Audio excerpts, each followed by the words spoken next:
Hello there, you're watching on television. This is State of Business. I am Pawan Katagampala. Here are our top stories.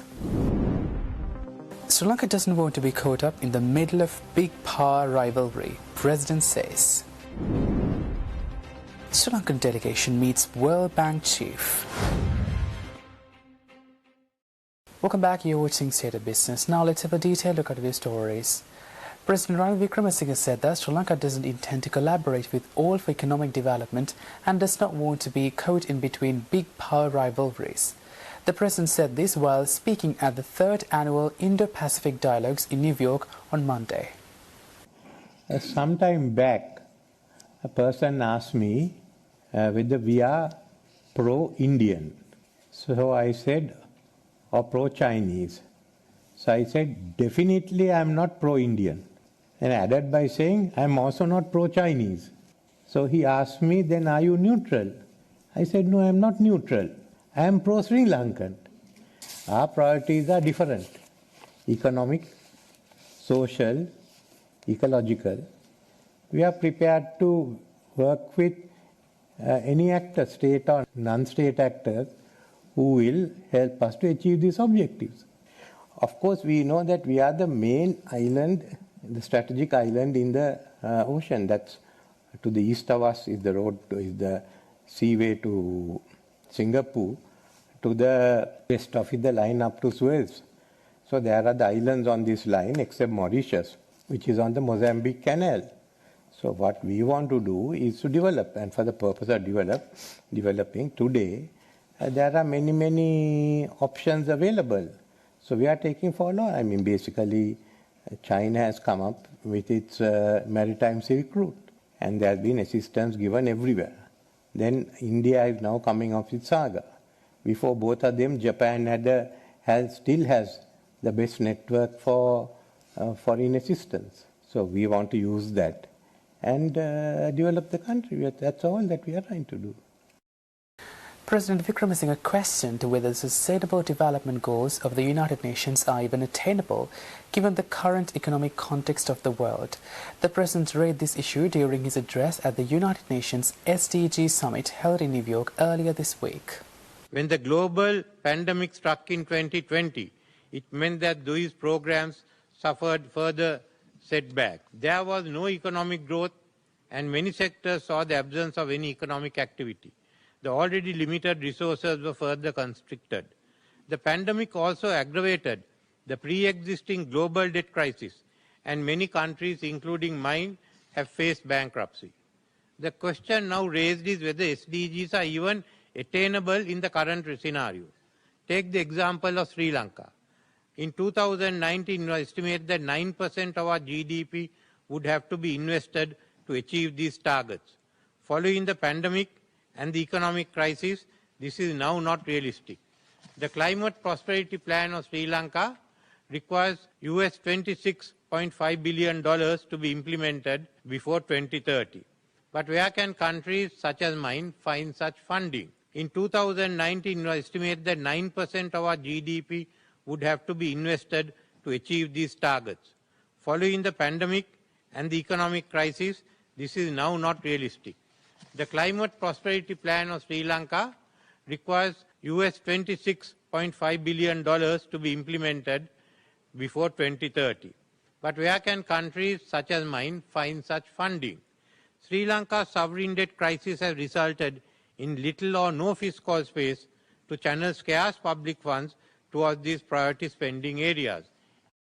Meanwhile, the Sri Lanka delegation led by President Ranil Wickremesinghe engaged in high-level discussions with World Bank President Ajay Banga and other World Bank officials.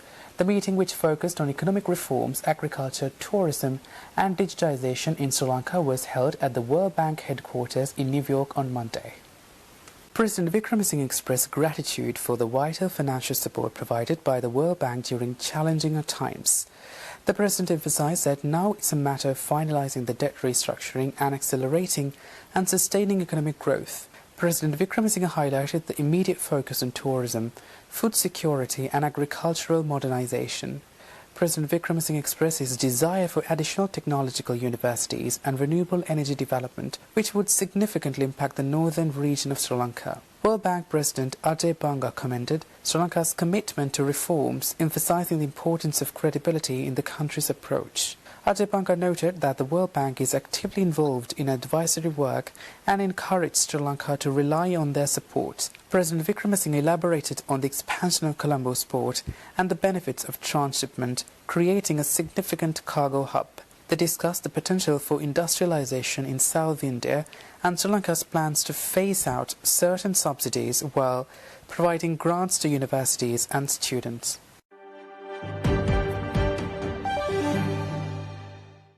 Stay tuned for more stories after this short commercial break.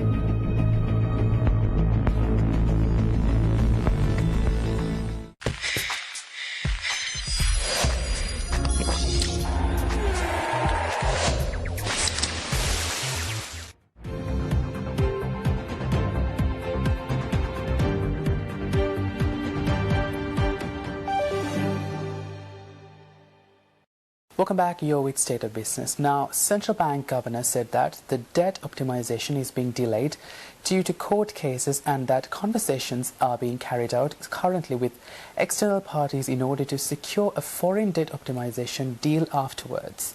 The Central Bank Governor said this at a press conference held at the Central Bank premises recently. There is still the commitment and the plan is as there's a little delay of the DDO completion because of the Supreme Court cases delay in passing certain legislation in Parliament. But even without some delays, I'm sure that we are in the process of completion of DDO. And the external front, there has been negotiation and discussion going on with Paris Club and the commercial creditors. Those are continuing. I think the important part is that external creditors are looking at the completion of the DDO. After that, I think we are making good progress. First, we have to come to an agreement with official creditors on the terms. So that will have to happen before the completion of the next review. September they are coming for the review, and then October, November, there are periods that documentation, all this, and still we have time to complete that part.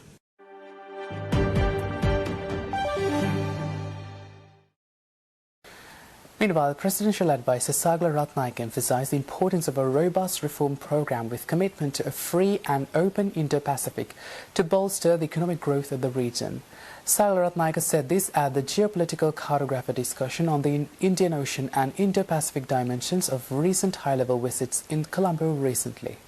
The presidential advisor said that the Indian Ocean could be transformed into a global nexus encompassing security, economics, environmental concerns, social issues, and strategic interests. The presidential defense advisor and chief of staff also underscored Sri Lanka's unique position in the Indian Ocean region. Ratnayake also said the domestic debt restructuring process in Sri Lanka is approaching its final stages, marking a significant milestone in the economic recovery. He further mentioned that the enactment of the Central Bank Act will provide the necessary regulatory framework and guidelines for managing domestic debt. He revealed Sri Lanka plans to convert existing treasury bills into bonds to better manage its debt portfolio and ensure long-term financial stability. The discussion further emphasized connectivity in air, sea, road, logistics, energy security and power grid development within the region. The establishment of a School of Regional Maritime Safety and Security in Trincomalee was a key highlight of the discussion. The discussion attended by former High Commissioner of India,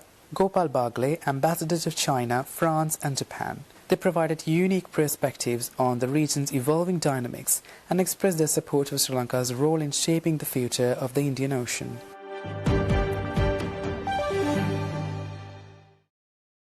Now, Emirates and Sri Lankan Airlines announced they have signed a reciprocal interline agreement to boost connectivity for passengers of both airlines.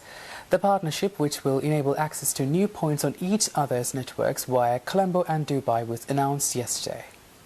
Tickets are now on sale effective immediately as the interline partnership unlocks 15 regional destinations operated by Sri Lankan Airlines via Colombo for passengers to choose.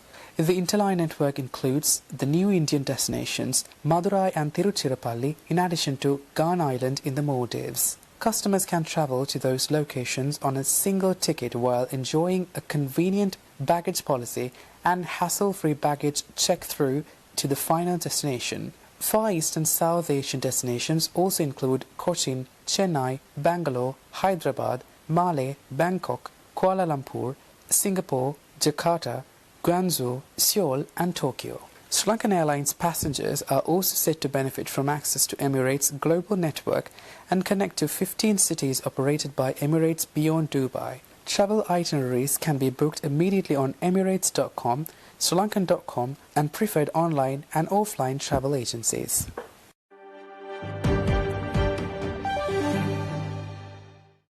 Stay tuned for the stock update.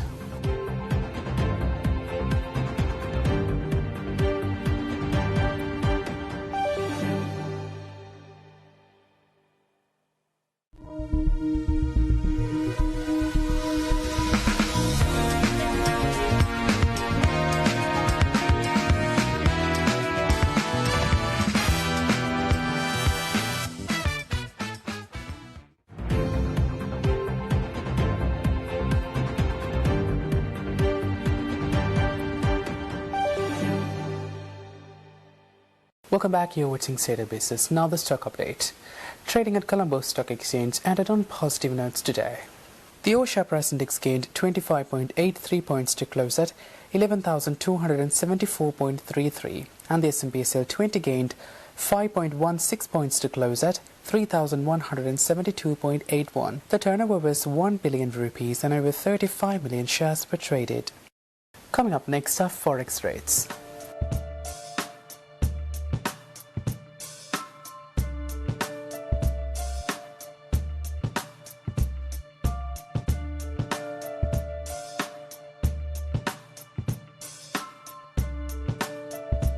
And that's it for tonight. For this and more, subscribe to our channel on YouTube and follow us on Facebook. Thanks for watching. Take care and good night.